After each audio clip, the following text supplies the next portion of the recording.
Trigger warning for Sexual assault. Yeah, sexual assault. Yeah. And violence. Blackmail. And do you have to say it? Yeah. Oh, that's violence and blackmail. Yeah. We'll say those. Yeah. We'll do a little clip at the beginning, or maybe we'll just clip that part and say it. And put it at the front. Yeah. Yeah. Put it in the front.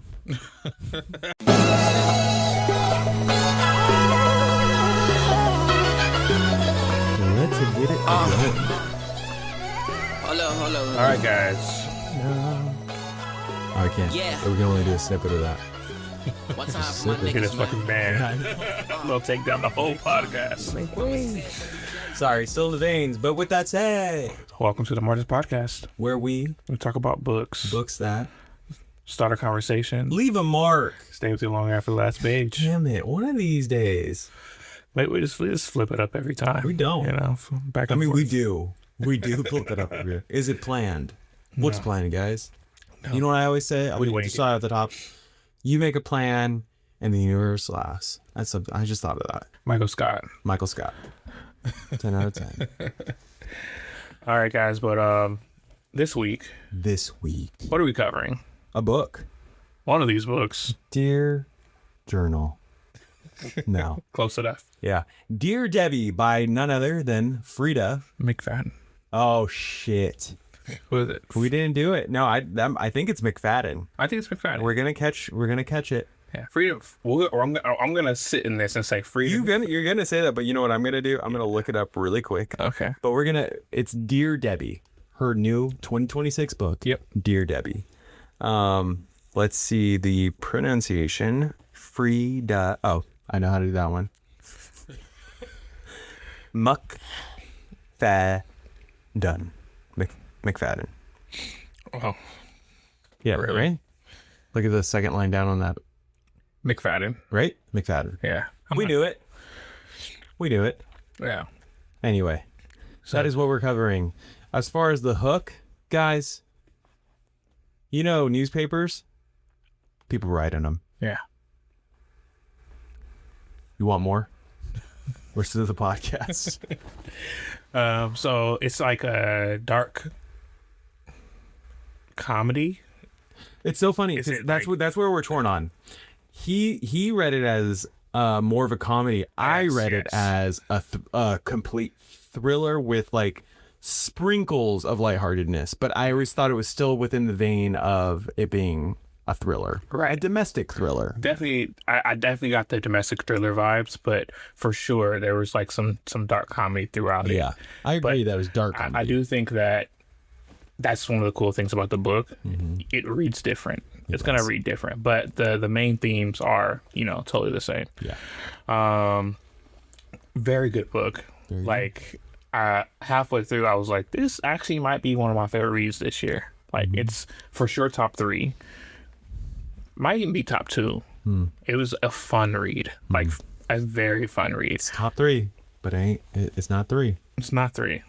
Top 3 and it ain't 3. And it ain't 3. I love books that like are fun to read though. This is like you don't exactly know where it's going. You think you do.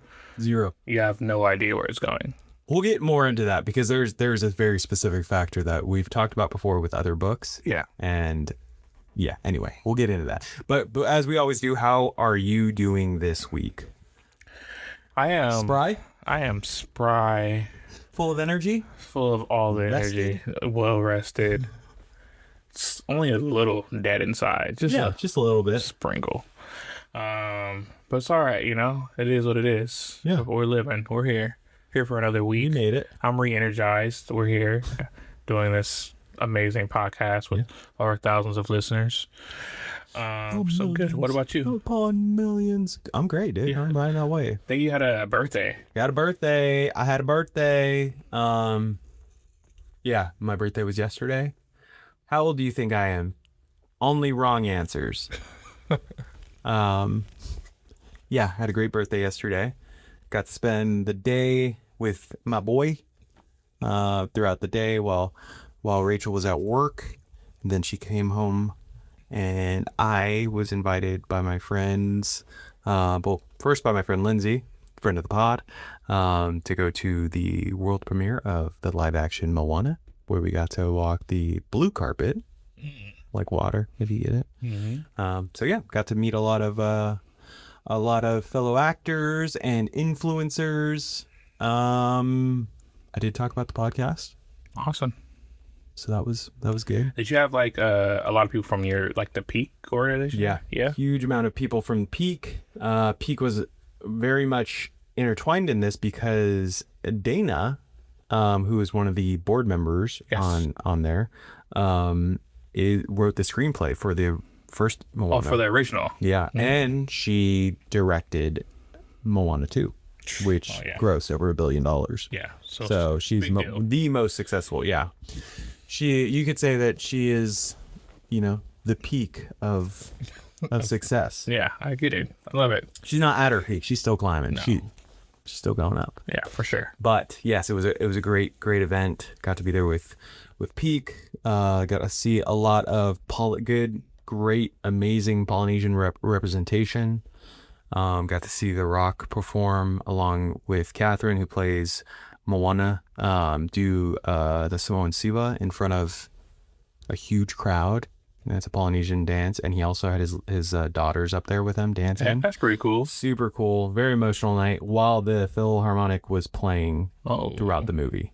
Yeah, that's amazing. So already, Moana, there's specific parts, multiple parts in that movie that make me cry, like in the original. So I knew hearing the music along with live orchestras. Yeah.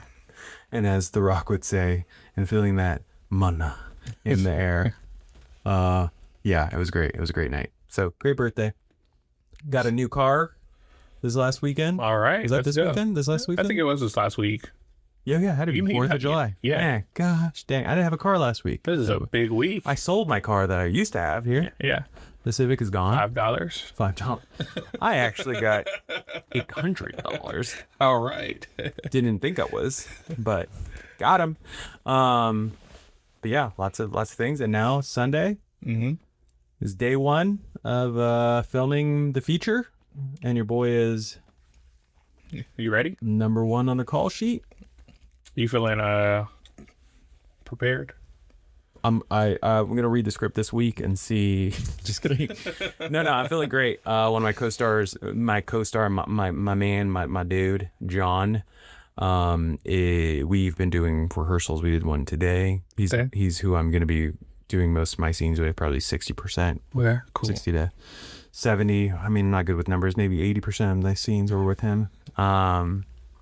But yeah, he's an actor's actor, so I enjoy so much just rehearsing, running lines, and talking about our craft as storytellers. Yeah, I love it. You're doing a thing. Yeah.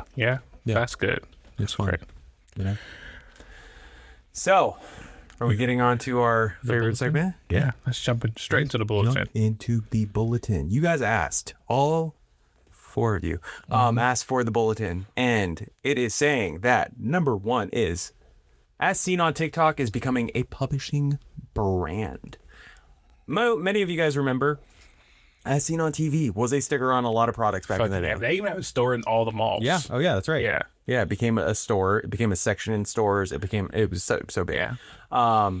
Well, now the familiar As Seen on TikTok sticker has evolved from a marketing tool into a publishing strategy. More publishers are actively seeking books and authors with established online audiences before release, recognizing that book talk can drive bestseller status almost overnight. The conversation has shifted from whether book talk sells books to whether publishers are now building campaigns around the platform itself. Yeah. 100% makes sense. Yeah. And I love it. I like it. This decentralized power of publishing in general. Put the power into the people's hands. Yeah. As they say. I love it. Guys, don't cancel us. Please don't. So has Book Talk become a recommendation engine, or has it become part of the publishing industry itself? Ooh, yeah. Is this a tool for good or evil? Yeah. I think there's good and evil in all of this. Absolutely. And Book Talk, same. Yeah. On its head, just taking it for face value, I do love it though. I do like. You better. Because we're a part of that, right? We're part of that structure. So, but also I think what's really cool is that whereas you used to have to go to like one place to get current events, trending news, like now you get it from so many different places. And it's really easy to like go on, especially if you're a part of book talk, even if you're not like actually posting, you're just watching reels, liking, engaging, your algorithm will feed you, you know, current events, new books, Yeah. etc. And so I think I love it. Like it's low hanging fruit for the people who don't want to, don't know how to, aren't interested in engaging in the ways that we engage with the book talk world while still getting what they need out of it. And this is from the bottom all the way to the top, it has its rewards. Yeah. The backside is that it still has the same pitfalls. We've discussed this before, but the 1% is always going to be the 1%. Yeah. It's going to push, the algorithm's going to push, you know, a certain amount of people to the top, and over time maybe that's going to spread out and more people will be able to access that bestseller status that it's talking about. The algorithm might not be as pure as it once was, but it doesn't keep you from searching on your own. Correct. So Yes. do your due diligence, my guy. Do your due diligence, you know? Yep. So another bulletin, Simon & Schuster. We know. Yeah, you some were telling me people about love 'em. this. There might be they're kind of known, right? They're a little bit. Little startup. Yeah, startup. So Simon Schuster announced a relaunch of the Pocketbooks imprint with a renewed focus on self-published and entrepreneurial authors, particularly in commercial fiction and romance. It's one of the clearest signs yet that traditional publishers are actively pursuing writers who have already built loyal audiences and on platforms like Book Talk, Kindle Unlimited, etc. Blah blah blah. So this is basically you know, in addition to what we were just talking to just now, right? What's really cool about this is it's not a traditional pathway, although they are a very traditional publishing company. They're creating this new framework to help platform and then, you know, authors in an untraditional way. Tradition can be a good or bad thing, you know? Yes, For sure. Love to hear about it when it comes to memorializing good things, but then when it's against what you're wanting to do, when you're wanting to elevate, restricting, and progress. I get it. Then the old head get mad. How's that prompt looking? Meh. Yeah. Let's go number 3 then. Let's do it. Colson Whitehead returns with Cool Machine. 2-time Pulitzer Prize winner. Big guy. Big guy. Colson Whitehead returns this month, with Cool Machine, the final installment in his Harlem trilogy. Whitehead is already well known for his novels like The Nickel Boys, which your boy here has read. And it has been made into I think it was a movie. It was a movie because it was definitely a movie, along with The Underground Railroad. His return is drawing attention not only because of his literary reputation, but because readers are eager to see how he concludes one of the contemporary fiction's most acclaimed crime series. I haven't read any of his books. That talk about one that will leave you jaw drop. That one is solid. That was the one that the whole film, it was shot with a camera from the person's perspective. Yeah. So they kept switching from the different boys, so you didn't know who was. Well, you knew, but you were seeing from their eye line. So it was really cool. It was shot really well.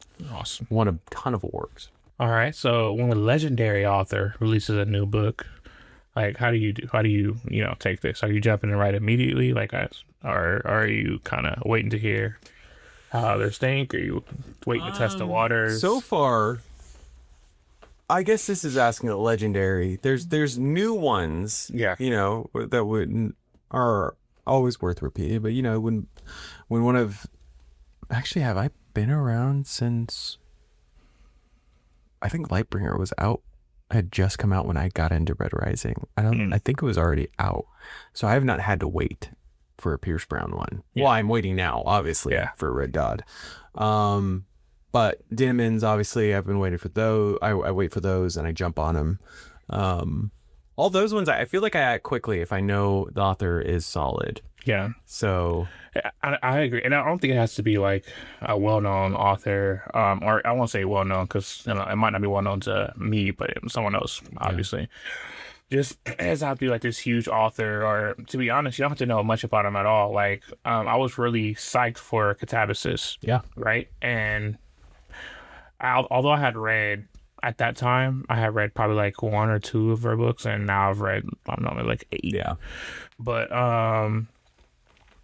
yeah, I mean, I guess it kind of, there's a recipe there. I'm not sure what the recipe is, because there's authors that I love. They put out books, and I'm just okay, cool. I'm like, Abercrombie put out.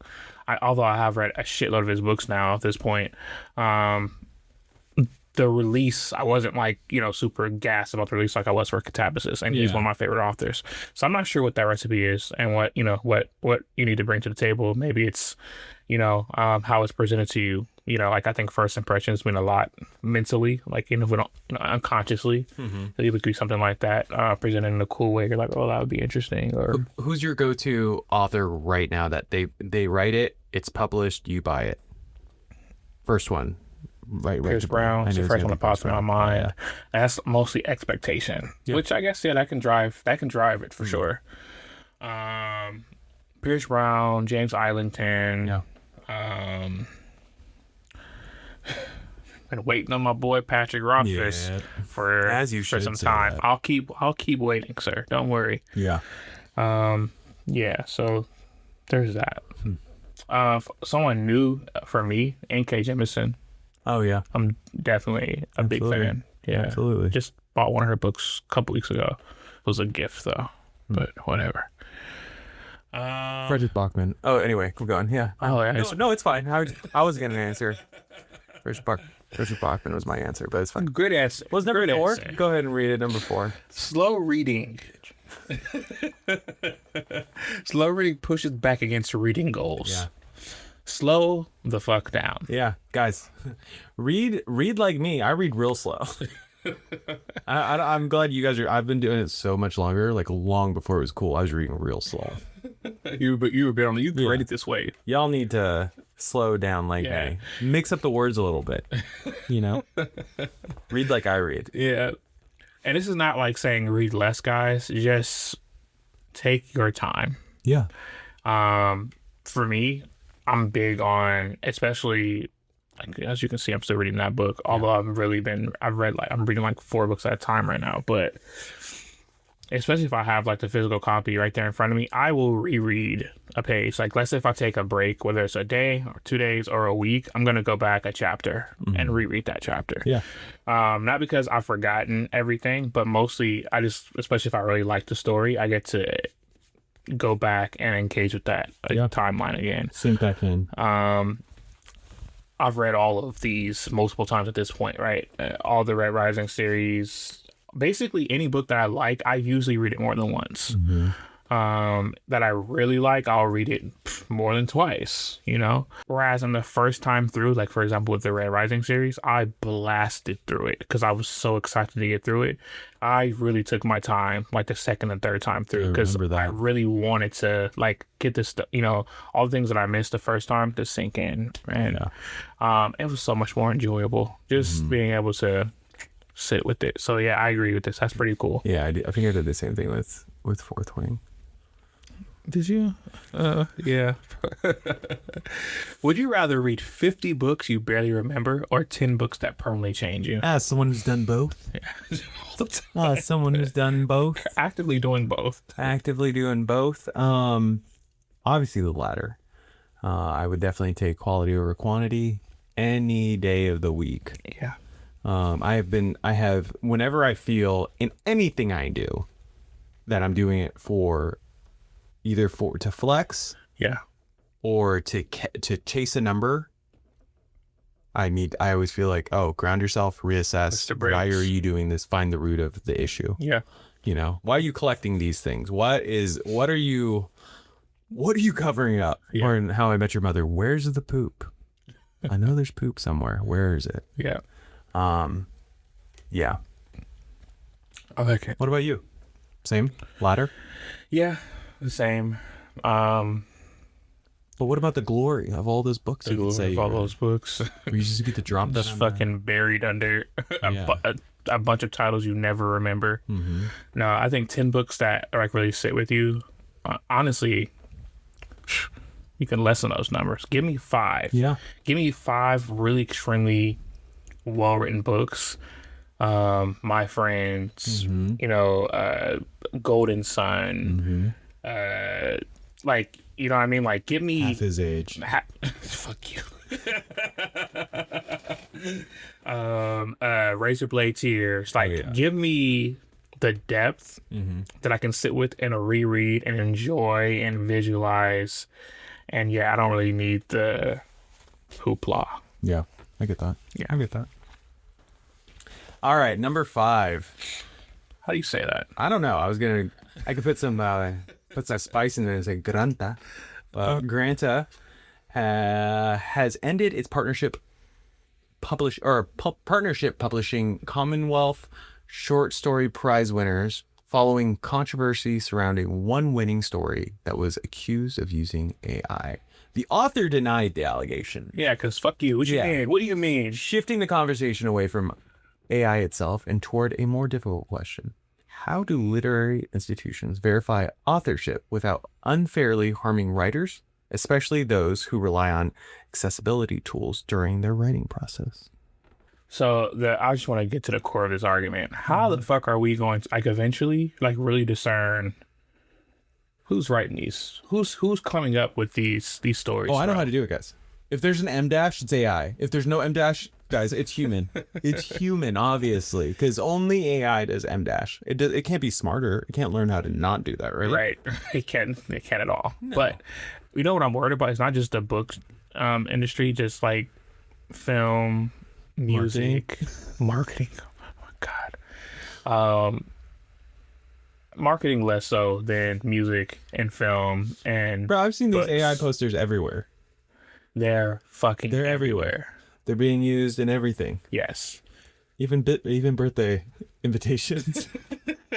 Especially birthday invitations. If you know, you know. If you know, you Especially. know. Hey, they look dope, but you can't. You know what they are now. It's mean, now become a thing where it's like, oh, I know this was made by AI. By, next year, the year after, no one's going to know the fucking difference. Yeah. And that's what I'm saying. Going to the prompt here, how do you, like, how would publishers balance protecting integrity, like literary integrity, avoid false accusations, right? Because in this case, the guy says, I didn't use AI. Yeah. This is just how I fucking write, bro. Like, Don't at me. yeah, don't at me, bro. Or I'm gonna sue. I would sue. I would too. Fucking, because that could affect future jobs and active fan base. So imagine I do the work. For some people, I might have self-published first. I build a fan base, and then I get my fucking book deal. So I've done all the work to do this, and then I reached this platform where I get this award and I get all this recognition, and then they fucking take it back. They say I did AI, and now you've hurt my foundation. You've cracked the foundation that I built. Free industry, as we were saying. Mm-hmm. Well, that's the bulletin this week. How do you think we did? It was good. Good stuff. Good stuff. Yeah. Good stuff. Good shit. Ooh, yeah. So, Frida. What about our girl Frida? Frida. Don't. Hey, I got. We looked it up. Is it Frida? Yeah, it is a Frida. Anyway, yeah, Frida has been around a minute. She has so many books. Yeah, so many books. Such a great following. Yes. This was our first time dipping in this pool. But it was like we were looking at potential things, and it was like I don't know what, it was a different book. So I was looking at. I was like, I want to do one of her books, and then, damn, how did this one even pop up? I don't know. Anyways, so we ended up reading the synopsis. Okay, this sounds, all right. I won't lie. I'll say that the book is so much better than the synopsis that I read. Yeah. Like, it's, I remember you reading it off and I was like, okay, this sounds interesting. yeah, I just remembered about something specific about Frida. yeah.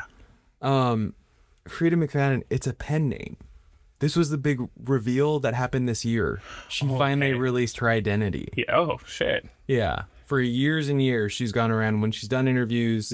She's like worn a wig and glasses, but has never released Like Sia? what she actually. Well, we know what she looks like now, but yes, but like Sia, exactly like Sia.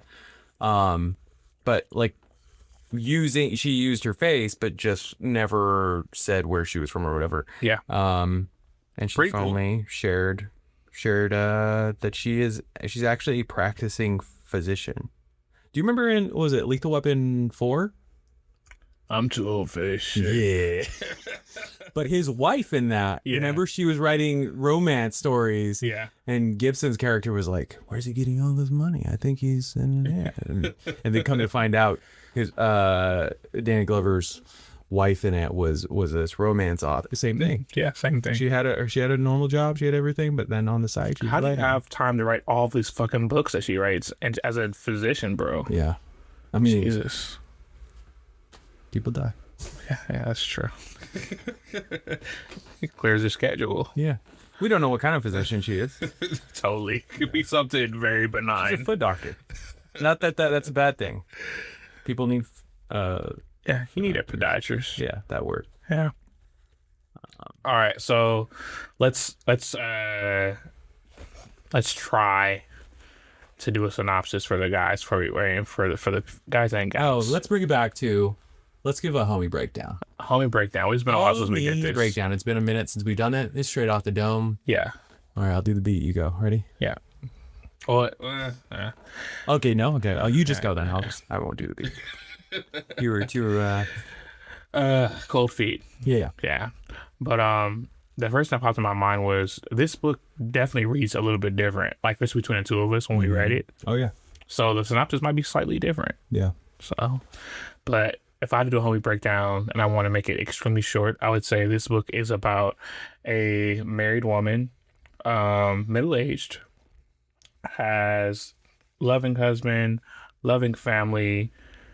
She has a column. In this column titled Dear Debbie, she gives advice to other women and family members. I think she also gives advice to men as well, if I remember correctly. Just she gives advice to people on what to do in certain situations. Most of these situations are like familial based, put My husband, my spouse, my partner, my children, my this, my this. Yeah, it was also right? their children. Yeah, that's right. The absolutely. So, and although on face value that reads very blasé and standard, you're like, oh yeah, I've heard this story before. No. No. First and foremost, Debbie's a fucking character. Yeah, she is. Right?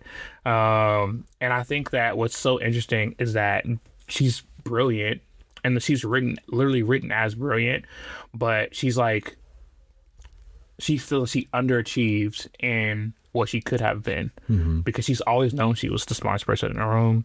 She got into MIT.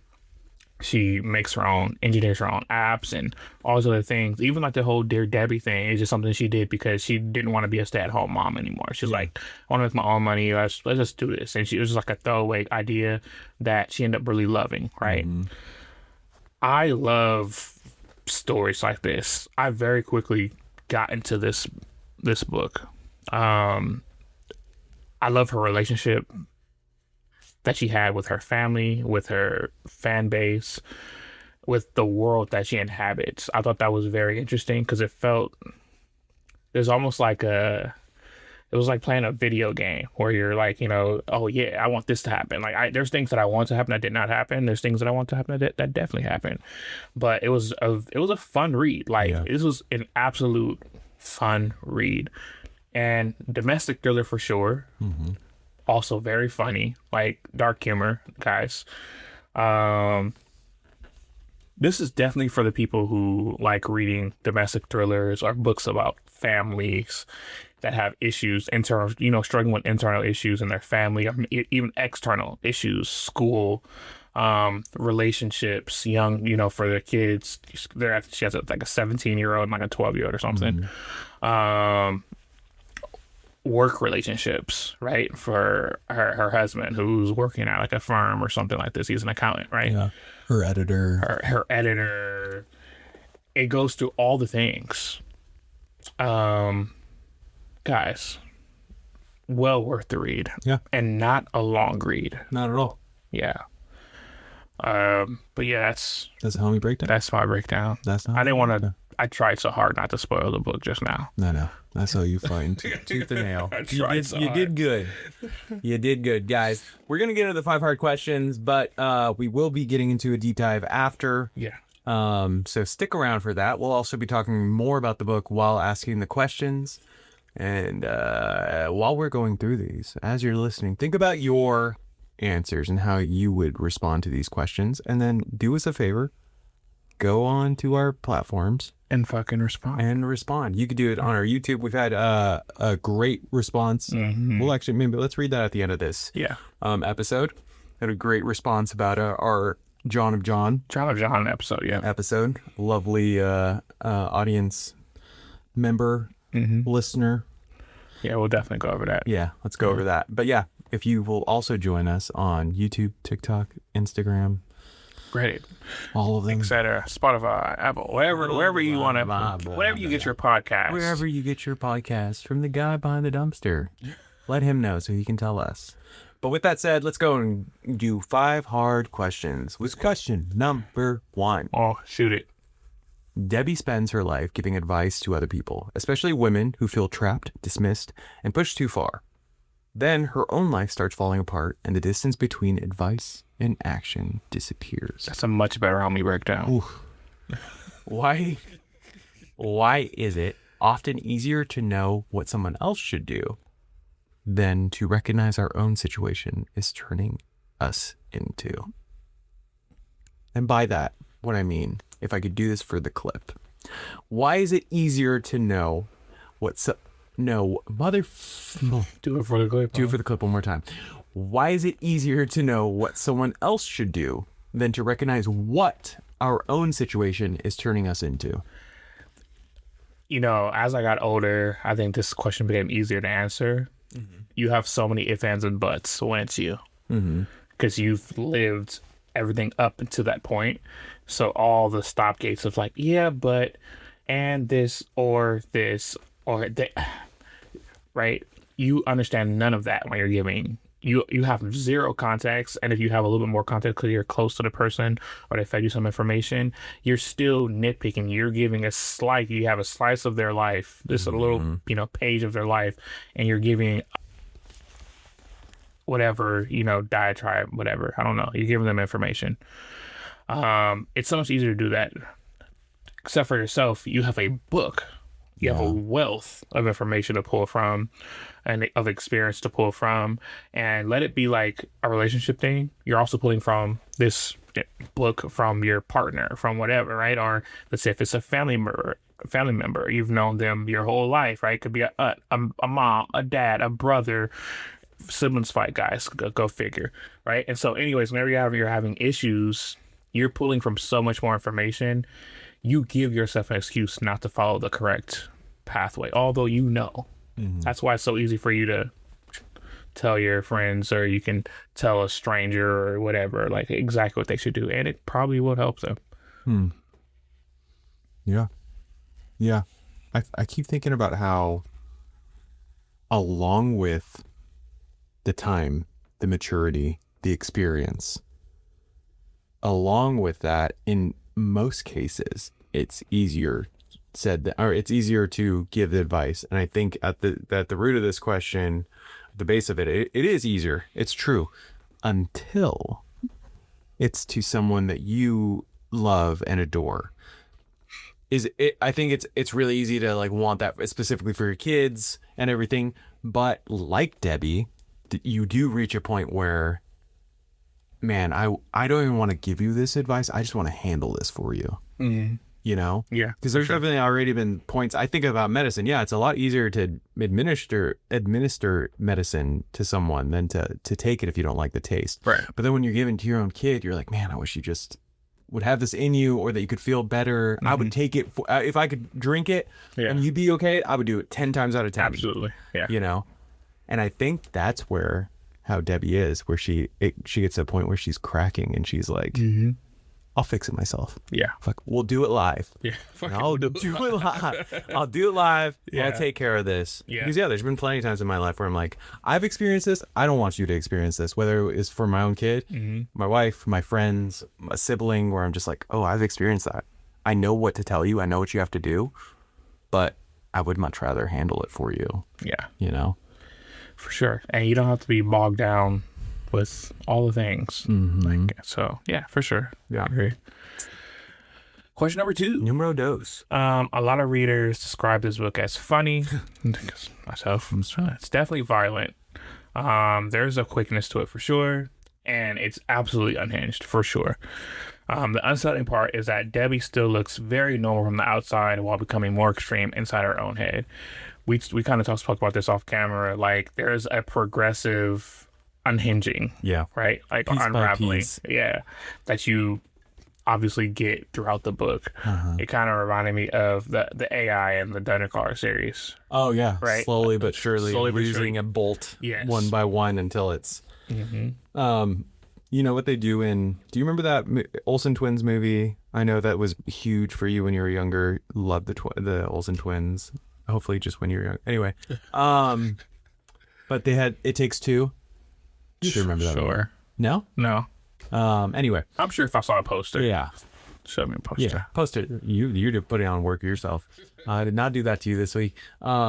Anyway, the Olsen twins, their dad, or possible that dad could be dad for both of them. It's a whole like parent trap situation thing.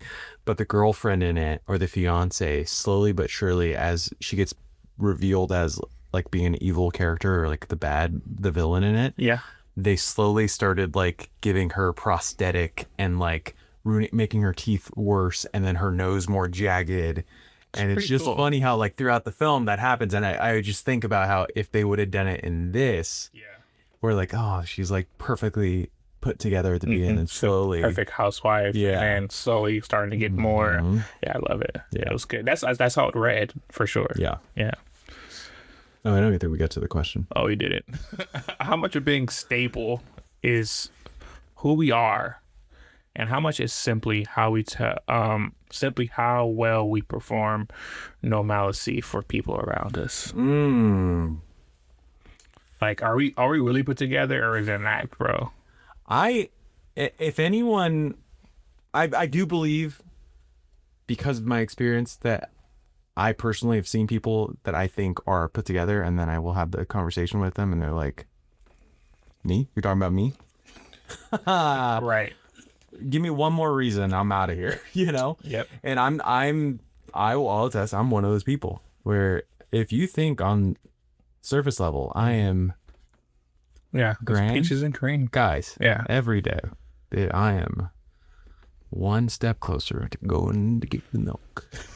I'm just kidding.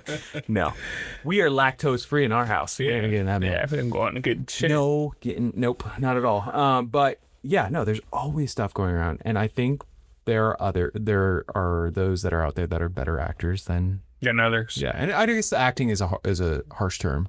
I don't think it's harsh enough, because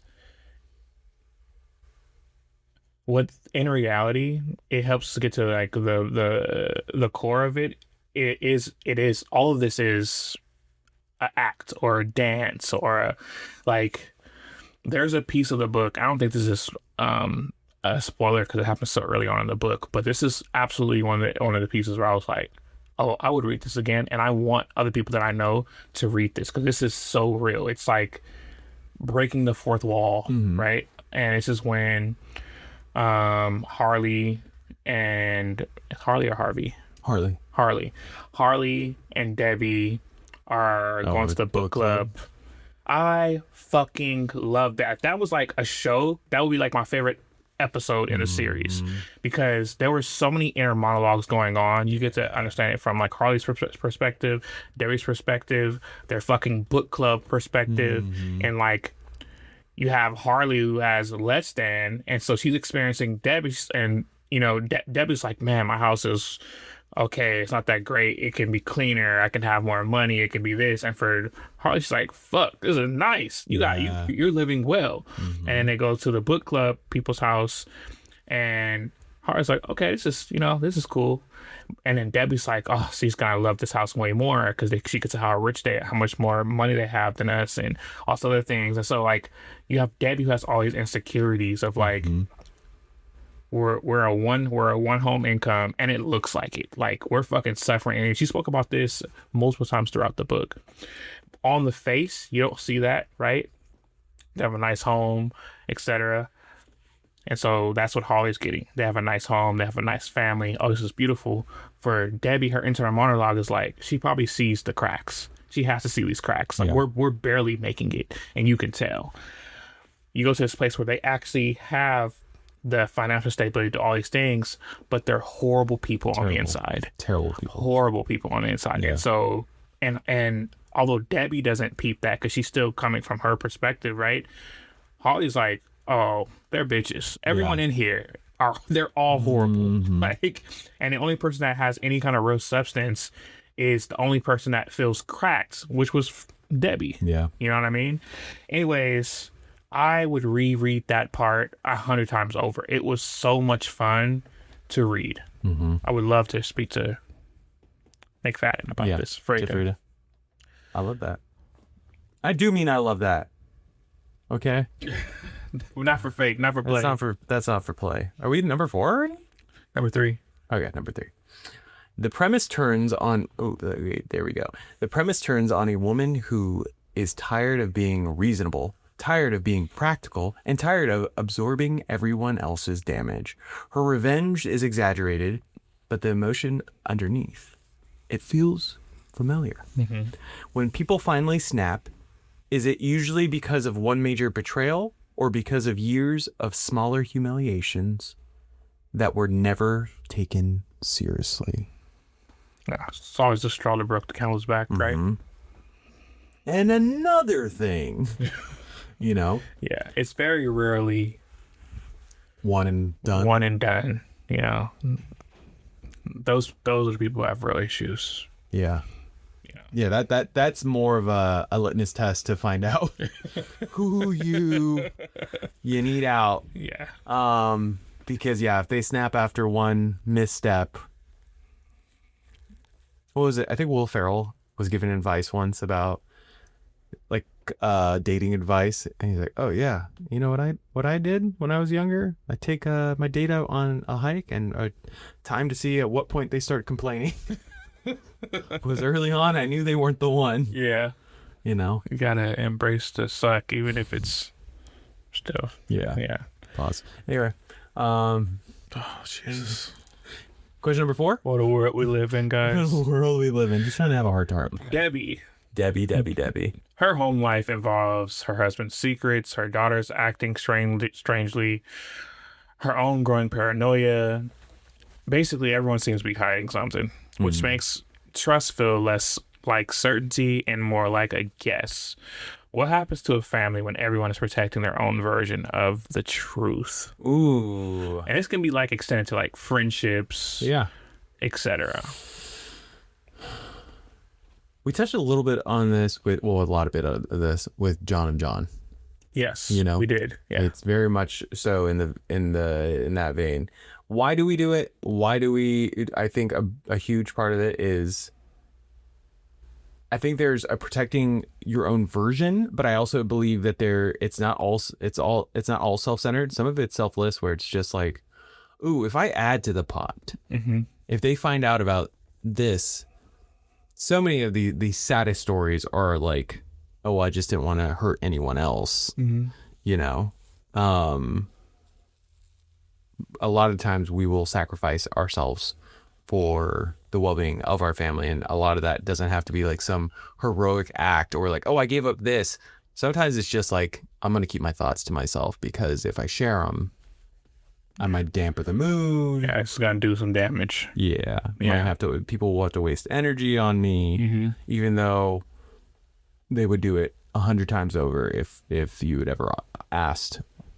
Sure. And they would have offered. Nodding back to the earlier question of like acting, and the reason why I say it's like I don't think it's harsh enough, and I guess another way to frame that is I think that there's a deeper way to explain that this dance, this intricate dance that we all agree to do, it's a big filter, a big glass ceiling on that we all place our emotions and our comfortabilities on is like vulnerability.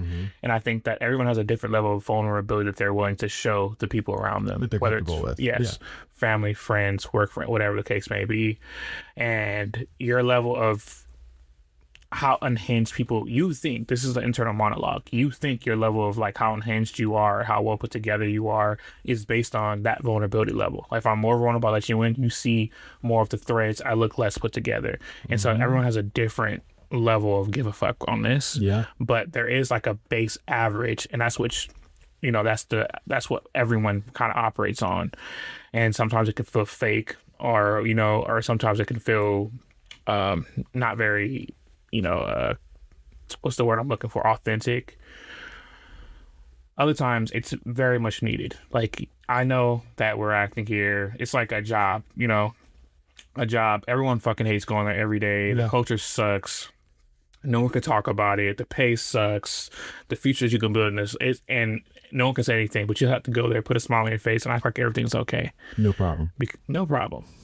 Because if you let the cracks show, they spread. They spread, and then unfortunately, it's blood in the water. And I mean, whether it's true or it's a mindset, you are then worried that you are the weakest link, and people will attack that. Yes, very good question. Yeah. All right, number 5. Let's shut it down. Let's close it out. Yes. Some readers seem to enjoy Debbie because she crosses lines most people only fantasize about crossing. Others felt that the ending went too far or moved too fast. Well, the movie could be a horror movie. Like if I was a director and someone gave me a script, I was like, oh, this is amazing. I can make it horror. I can make it thriller. I can make it a dark comedy. Like, it can go so many different ways. You said we always talk about this, but the Wes Anderson thing, your name's used too much on this podcast. Sorry, guy. You gotta get on here. Good old WA. I said that this actually, I was reading it more like a not as dark of a version, but could be just as dark depending on who directed it. Yeah. As Gone Girl, which is one of my favorite both books and films. Yes. And one of the few that I feel like are both done perfectly well. Love those both. I watched the film first and then I read the book. And guys, when I say I started reading the book and it still got me on the twist, like where I was like, oh yeah, Nick was a jerk. Oh man, he's a horrible person. And then the twist comes where you're like, oh yeah, she was doctoring all. Oh okay. This was made up. You got me. And I've seen the film. But yeah, I felt like this was in the same vein. Very much enjoyed it. Yeah. Debbie, the little engine that could, the badass, really taking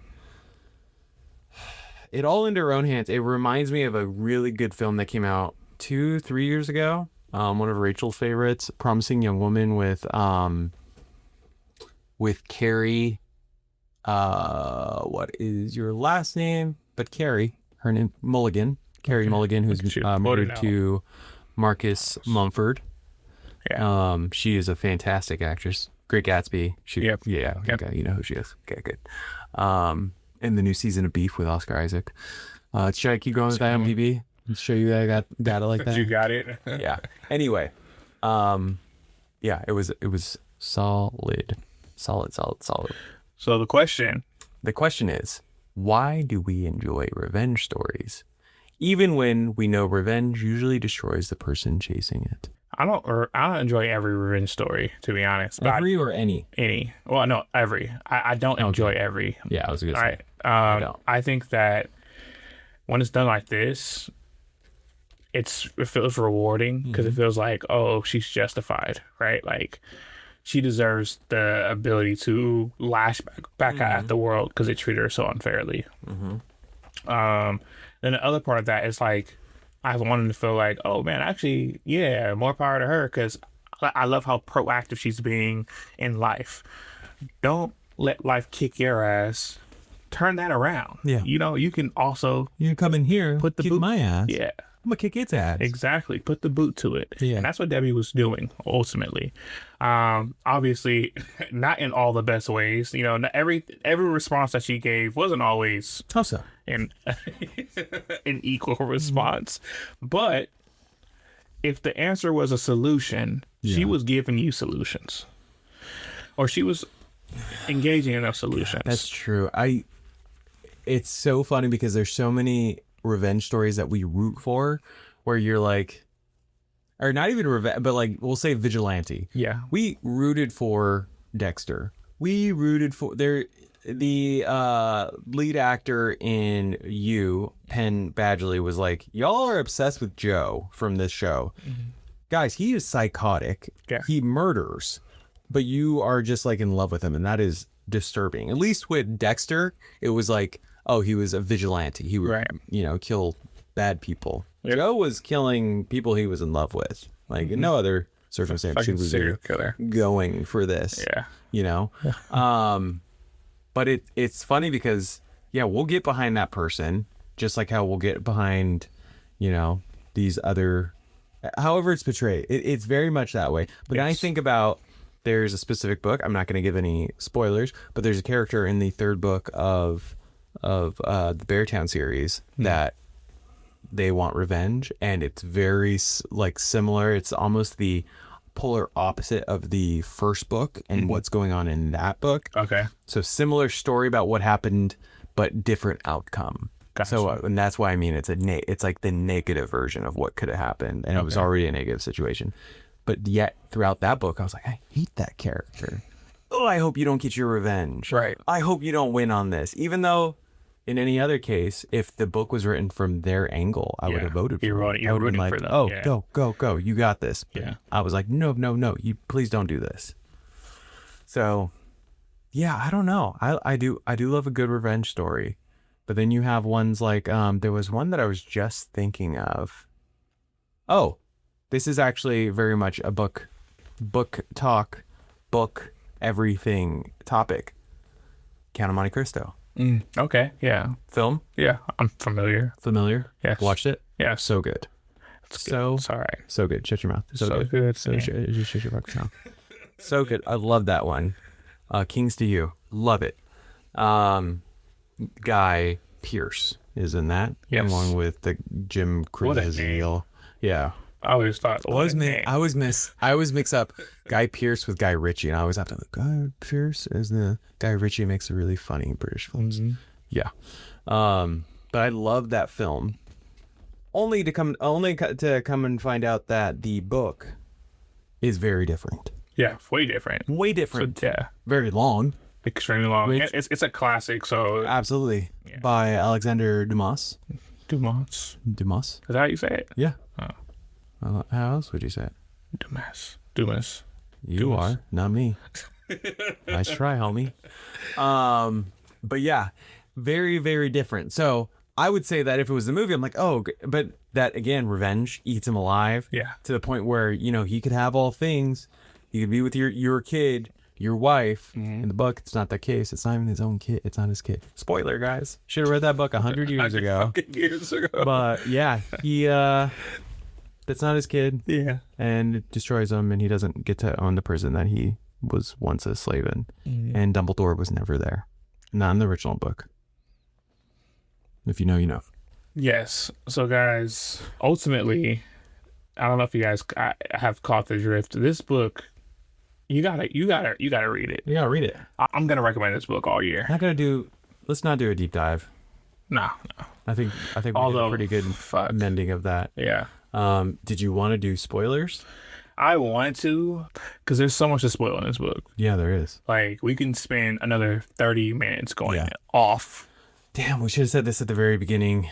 Actually, maybe we can clip something and then we'll have you do it then. Never mind.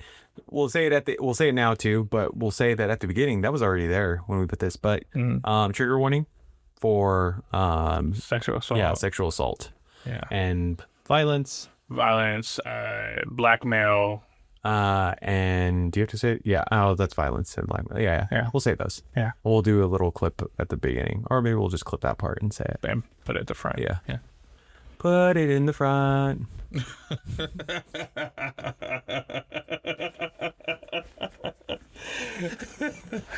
See how far we can take it to get canceled. All right, guys. Thank you for joining us again. Oh, did we want to do it or do we want to put it as a clip? We had a wonderful comment on our John of John video. Thinking we should say anonymous. We'll say anonymous. Yeah.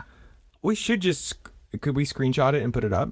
Oh yeah, we could do that. Yeah. So this user said, "What a brilliant conversation. I loved your answers on belonging if we are compelled to hide parts of ourselves, and also about duty. I was so moved by how rich and believable the characters were. I'll be reflecting on them for some time." And we talked about that before. Yeah. What hurts the most is always with a book and how great it is that you don't get to find out what happens further with them.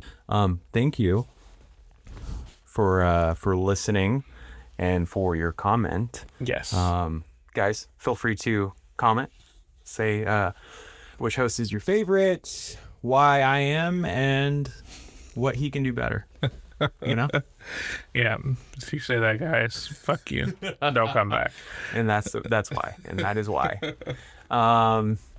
Anything else? No, if we're not gonna spoil, we'll let them go. We'll release you to the wild. Release you to the wild. Next week we have a great one coming up. Wouldn't you like to know? Yes, of course you would. But you guys aren't cool enough yet. You're not early enough for the Turtle Club. You'd have to know. If you knew, we'd have to know. And guys, we don't. But yeah, we hope you have a great week. Get into the books, get into reading and commenting, liking, sharing, subscribing, all of the fun things. Yes. Tell your mom about us. Please do. We're a huge hit with moms. And have your mom tell her friends. Yeah, that they can get with our friends. We can be friends. Yeah. Even we can. So guys, comment, like, subscribe, follow, donate. Hold up. Yeah, this has gone on too long. Bye, guys. One time for my niggas, man. Mama said there be days like this. Mama said there be days like this. Mama said.